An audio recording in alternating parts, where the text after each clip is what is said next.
Hey guys, welcome back to another Tekdep repair video.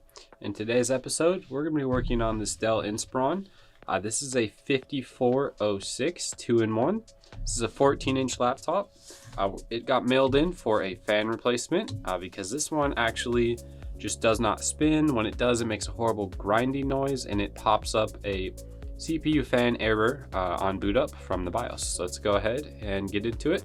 We're going to start by flipping the unit over with the hinges pointed away from us, and take a Phillips head screwdriver and remove all the screws holding the bottom case on.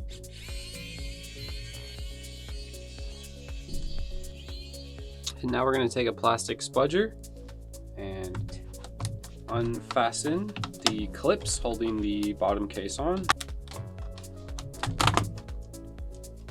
And now that we're in the unit, the very first thing we're going to do is unplug the battery here. There we are. Now the unit's safe to work on. We can go ahead and unplug the CPU fan and unscrew the two screws retaining the CPU fan in place.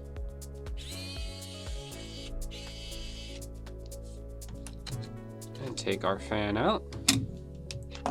Put our new one in. I like to plug it in first before I go ahead and secure it. Just makes it easier.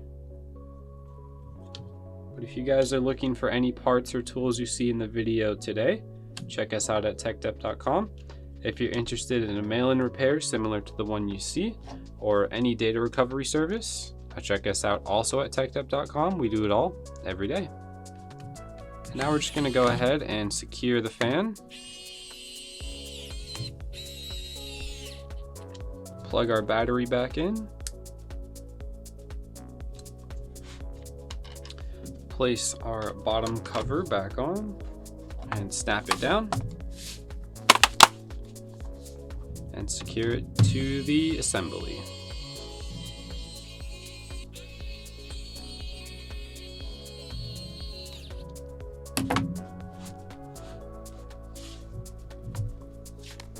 All that's left to do is turn the unit on and make sure that fan doesn't pop up an error, as well as spins and doesn't make a grinding noise. Alright, we got directly to the Dell splash screen with Windows loading up. Looks like everything's good to go. Thank you guys for watching. Leave a like, comment, and subscribe. If you have any questions, leave them in the comments below, and with the help of the community, we'll be sure to assist you. If you saw any parts or tools you need in the video, check us out at tekdep.com or click the link below for mail-in repairs. We'll see you guys in the next episode.